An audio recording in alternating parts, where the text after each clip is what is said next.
प्यारे विद्यार्थियों नमस्कार। आज का विशेष वीडियो उन छात्रों के लिए जो एक शानदार योजना बना करके बहुत अच्छे अंक प्राप्त करना चाहते हैं। प्यारे विद्यार्थियों, आप सबको पता है कि आपका जो सिलेबस है वो हर सब्जेक्ट के अंदर जो पेपर 80 नंबर का आता था वो लगभग 50 नंबर का कर दिया गया है। मैं विशेष करके आज के इस वीडियो में बात करना चाहूँगा इंग्लिश सब्जेक्ट के बारे में। इंग्लिश सब्जेक्ट के अंदर क्या हुआ प्यारे बच्चों, पेपर जो है वो 80 नंबर का नहीं आएगा बल्कि चेंज कर दिया गया। कितने नंबर का आएगा? 50 नंबर का आएगा। उस 50 नंबर में हमारा जो पेपर है उसका डिवाइडेशन किस प्रकार से किया गया है, ये एक स्ट्रक्चर मैं प्रत्येक बच्चे के दिमाग में सेट कर देना चाहता हूँ कि वो उसके दिमाग में ये क्लियर हो कि कौन सा पार्ट कितने नंबर का आएगा, पेपर के कितने सेक्शन होंगे, कितने भाग होंगे और कौन से भाग पे ज़्यादा फोकस किया जाए ताकि अच्छे नंबर लाए जा सकें, अच्छी मेरिट बनाई जा सके।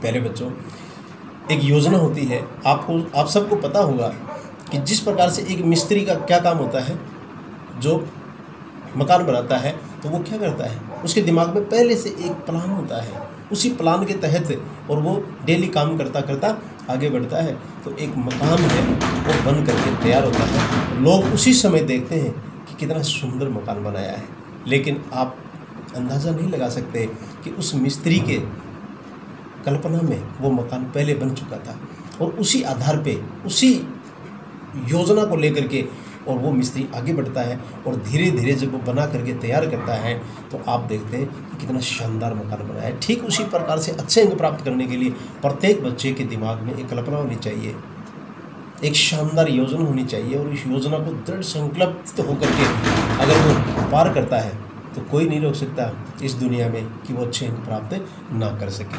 प्यारे बच्चों, मैं आपको बताना चाहता हूँ कि आप कक्षा 8 के स्टूडेंट हैं, इंग्लिश सब्जेक्ट है, उसमें 50 नंबर का जो पेपर बोर्ड का होगा वो होगा। उस 50 में आपके पेपर में अंक भार क्या होगा उसके बारे में आपको अच्छी तरह से बताना चाहता हूँ। प्यारे बच्चों, आपके पेपर के 3 सेक्शन होंगे। आपका पेपर कितने सेक्शन में बटा हुआ होगा? 3 सेक्शन के अंदर बटा हुआ होगा और 3 सेक्शन जो है वो कितने भागों में बटे हुए होंगे? 8 पार्ट के अंदर बटे हुए होंगे। वो 8 पार्ट कौन से होंगे, उस 3 सेक्शन कौन से होंगे, उस पर हम विस्तृत रूप से चर्चा कर रहे हैं।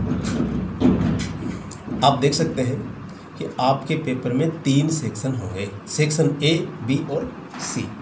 सेक्शन ए का अंक भार होगा वो 24 का होगा। सेक्शन बी का अंक भार है ठीक उसी प्रकार से वो कितने का होगा, वो भी 3 पार्ट में बटा हुआ है, लेकिन सेक्शन भार है उसका हो जाएगा 5 और 11 यानी 16 नंबर का दूसरा सेक्शन होगा। ठीक इसी प्रकार तीसरा सेक्शन है वो 10 नंबर का होगा। मार्क्स जो उसका अंक भार है वो 10 नंबर का होगा। प्यारे बच्चों, सेक्शन ए 24 नंबर का आएगा, सेक्शन बी 16 नंबर का आएगा, सेक्शन सी 10 नंबर का आएगा। इस प्रकार से 24 और 16 कितने हुए? 40, 40 और 10 50। आपका पूरा पेपर है वो 50 नंबर का आएगा।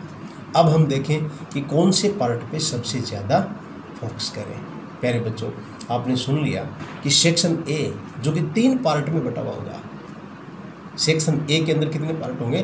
3 पार्ट होंगे। 3 पार्ट में पहला जो पार्ट होगा वो पेसेज का होगा। जो आपने बुक पढ़ी है उस बुक में, उस टेक्स्ट बुक में जो प्रोज का जो पार्ट है, जैसे आपके 5 पार्ट हैं तो उसमें से जो प्रोज के 5 पार्ट हैं उनमें से एक पेसेज आएगा, यानी आप पोइम नहीं आने वाले, पेसेज की बात कर रहा हूँ। पेसेज प्रोज में से ही आता है, गद्यांश जिसको हिंदी में कहें, उसमें से एक पेसेज आएगा और वो पेसेज है, उसका अंक भार अगर हम बात करें तो 12 नंबर है। वो पेसेज जो आपकी टेक्स्ट बुक से आएगा वो 12 नंबर का आएगा। उस पेसेज पे 4 प्रश्न पूछे जाएंगे, वो उस पेसेज पे आधारित होंगे और वो प्रत्येक प्रश्न है वो 3 नंबर का होगा और 4 तेरी 12 नंबर का आपका पेसेज होगा सेक्शन ए के अंदर। सेक्शन ए का दूसरा पार्ट है वो है स्टेंजा, यानी एक स्टेंजा आएगा, 4 लाइन आएंगे किसी भी पोइम से, पोइम है आपके प्रोज के साथ ही, जैसे आपने वो पाठ पढ़े हैं, जो चैप्टर आपने अध्ययन किया है उसी के साथ साथ आपके पोइम भी आपने पढ़ी है, उस पोइम में से 4 लाइन आएंगी जिसको एक स्टेंजा बोला जाता है। उस स्टेंजे पे आधारित 2 प्रश्न आएंगे जो 2-2 नंबर के होंगे और 2 दूनी 4 नंबर का दूसरा पार्ट होगा। इसी प्रकार तीसरा जो पार्ट है वो क्वेश्चन आंसर का होगा। आपको 4 प्रश्न दिए जाएंगे, उन 4 प्रश्न में क्या होगा कि सीधे ही आपको आंसर देना होगा, वो आपको याद करना पड़ेगा। आपके चैप्टर में जो मटेरियल आपने पढ़ा है, जो आपने समझ बनाई, कंप्रीहेंशन जो पूरा हुआ है, यानी समझ आपने जो बनाई है, उस समझ के आधार पे आपसे वो प्रश्न पूछे जाएंगे, आपको डायरेक्ट उत्तर देना पड़ेगा और वो प्रत्येक जो प्रश्न है वो 2 नंबर का होगा। इस प्रकार से 2 नंबर का एक प्रश्न है, 4 है, 8 नंबर का हो गया। सेक्शन ए पैसेज 12 नंबर का होगा। दूसरा जो पार्ट है स्टेंजा यानी पोइम जो आएगी, उसका जो स्टेंजा आएगा 4 नंबर का होगा। तीसरा जो पार्ट होगा वो क्वेश्चन आंसर का होगा और वो 8 नंबर का होगा। 3 पार्ट कितने नंबर के हो गए टोटल? 12, 4, 12 और 4 16, 16 और 8 24। सेक्शन ए 24 नंबर का आएगा। Very important for all. आपकी जो योजना हो उसमें सबसे ज़्यादा फोकस इसी पे होना चाहिए। इसमें याद करने वाली बात इतनी सी है कि आपको केवल और केवल वो क्वेश्चन आंसर याद करने हैं, और दोनों ही जो आपने पैसेज जो पहला है 12 नंबर का आएगा उसमें समझ है, सिर्फ आपको जो चैप्टर है उसकी रीडिंग करनी है और उसके जो प्रश्न आए उसका उत्तर कैसे दिया जाए उस पर आपको अभ्यास करना है, सिर्फ एक्सरसाइज करनी है, समझ है, याद कुछ नहीं करना। सामने है नीचे क्वेश्चन दिए हुए उसी में से उसके उत्तर छांटने हैं। इसी प्रकार स्टेंजा के अंदर है दूसरा 4 नंबर का आएगा, उसमें भी ये करना है। क्वेश्चन आंसर है उनको आपको याद करना पड़ेगा। ये आपका सेक्शन ए होगा।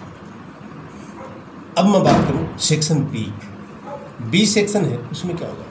सेक्शन बी जो है उसके अंदर 3 पार्ट हैं।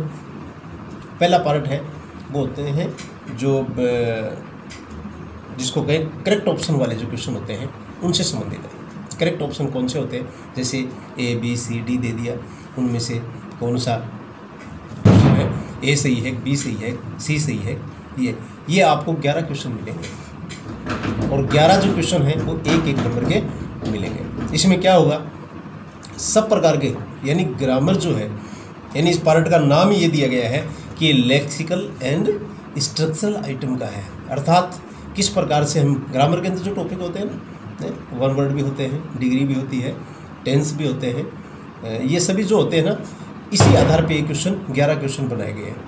इन 11 क्वेश्चन में सीधी सी बात ये है, आप इसको ये समझ सकते हैं कि डब्लू बब्लू वाले क्वेश्चन हैं। समझ रहे हो ना मेरी बात? डब्लू बब्लू वाले का मतलब ये हुआ कि जैसे पड़ोसी से कहते हैं ना कि 3 नंबर में क्या आएगा, तो वो सामने वाला क्या कहता है कि 2 नंबर यानी बी आएगा। तो एबीसीडी भरने वाले जो क्वेश्चन है वो ये तो आपका थोड़े से अभ्यास से भी चल सकता है, यानी 11 क्वेश्चन की बात कर रहा हूँ और एक नंबर का आएगा। लेकिन ठीक इसी प्रकार से इसका जो दूसरा पार्ट है उसमें क्या आएगा? दूसरे पार्ट में कोमा, क्वेश्चन मार्क्स और कैपिटल लेटर, स्मॉल लेटर से संबंधित एक प्रश्न आएगा जो कि 3 नंबर का है।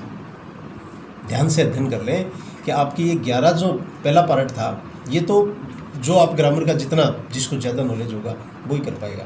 लेकिन जो दूसरा जो पार्ट है मैं बात कर रहा हूँ, कोमा, क्वेश्चन मार्क और कैपिटल लेटर्स, ये 3 नंबर का एक क्वेश्चन आएगा। और सेक्शन बी का जो अंतिम जो पार्ट है वो है पैसिव वॉइस और डायरेक्ट इनडायरेक्ट का। ये 2 नंबर का क्वेश्चन आएगा। बहुत इजी है, अगर आपने पैसिव वॉइस डायरेक्ट का चित्र से अध्ययन किया है तो निश्चित रूप से आप इसको आराम से कर सकते हो। यानी सेक्शन बी के अंदर 3 और 2 5 क्वेश्चन, जो 5 मार्क्स हैं वो आपकी जेब में है।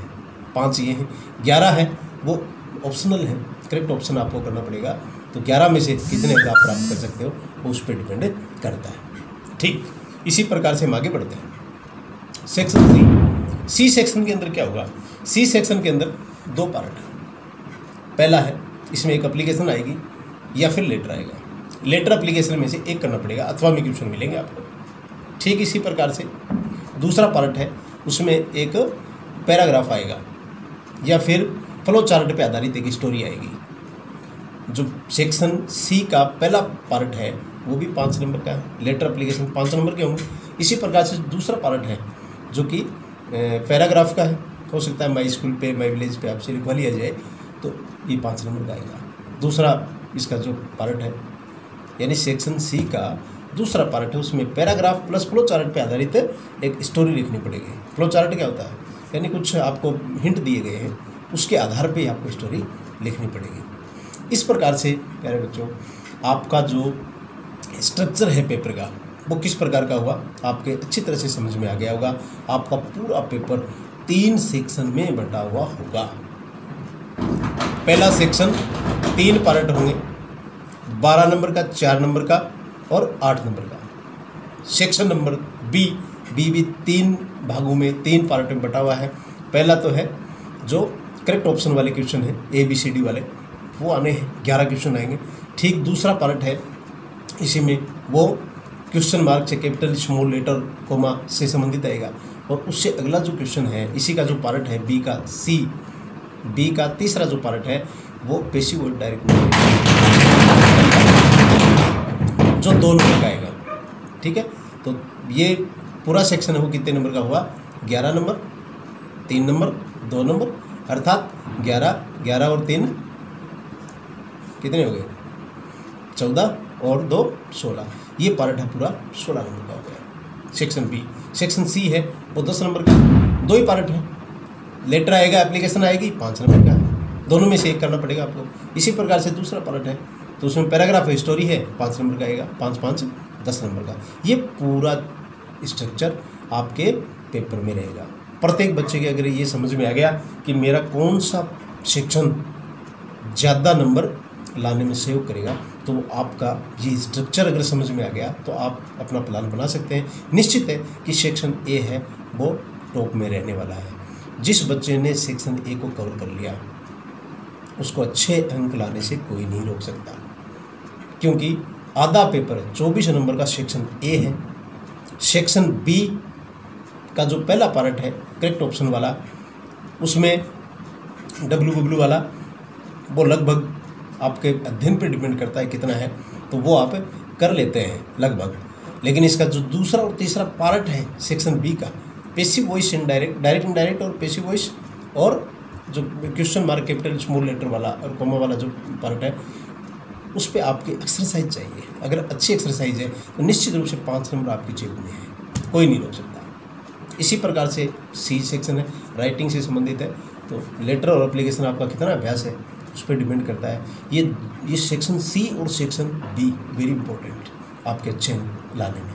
24 नंबर का वो है और 10 नंबर का ये है। 24 और 24 है वो 34 बन रहे हैं, यानी 34 नंबर का जो पेपर है वो पूरा कवर कर रहा है। और 5 नंबर के आपके मैं जो एक्स्ट्रा बता रहा हूँ आपको पैसिव वॉइस और वो, तो सेक्शन बी का पार्ट 2 और 3 5 नंबर वो, तो लगभग 40 नंबर का जो पेपर है वो ठोस तरीके से आपको आगे बढ़ा सकता है। यानी ज़्यादा अंक लाने से कोई रोक नहीं सकता अगर बच्चा इस प्रकार से स्ट्रेटजी बनाए कि कौन से सेक्शन पे ज़्यादा जोर दूँ और किसको कम समय दूँ। इसी से संबंधित मैंने स्लाइड बनाई है, उस स्लाइड में आप अच्छी तरह से समझ सकते हैं। चलो हम स्लाइड की तरफ बढ़ते हैं। प्यारे बच्चों, आपका पेपर 50 नंबर का रहेगा। ये पहला सेक्शन, पहले सेक्शन के अंदर आप देख सकते हैं हमने पहले ही 3 भागों में इसको डिवाइड किया था। पहला पैसेज जो कि 4 क्वेश्चन होंगे, 3 नंबर के 12 नंबर का। फिर दूसरा जो पार्ट है उसका स्टैंजा 2 4 नंबर का। और फिर क्वेश्चन आंसर है वो 4 × 2 = 8। ये इस प्रकार से आपका पहला सेक्शन उसका डिवाइडेशन रहेगा। ये दूसरी स्लाइड प्यारे बच्चों, इसके अंदर आपको लेक्सिकल एंड स्ट्रक्चरल जो आइटम है उससे संबंधित है। इसके 3 ही पार्ट है। पहला जो पार्ट है वो क्वेश्चन, वो भी कौन से, जो करेक्ट ऑप्शन के हैं वो है। अब इसमें क्या आएगा, इसमें मॉडल है, टेंस है, डिग्री है, आर्टिकल है, इससे संबंधित जो आपके सामने लिखे हुए हैं, ये इस प्रकार के क्वेश्चन 11 आएंगे जो 1 नंबर का होगा। दूसरा पार्ट इसका होगा कॉमा, क्वेश्चन मार्क्स या कैपिटल लेटर स्मॉल लेटर से संबंधित ये क्वेश्चन होंगे। ये एक प्रश्न आएगा जो 3 नंबर का होगा।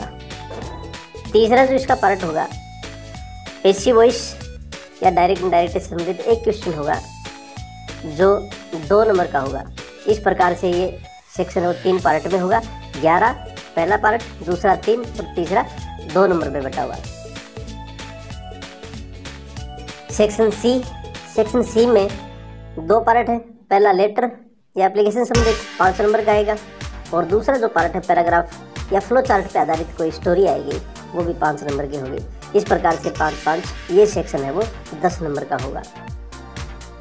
प्यारे बच्चों, इस चार्ट के माध्यम से और जो मैंने बताया उससे आपके अच्छी तरह से समझ में आ गया होगा कि मार्क्स जो है उसका भार पेपर में कितना होगा। धन्यवाद।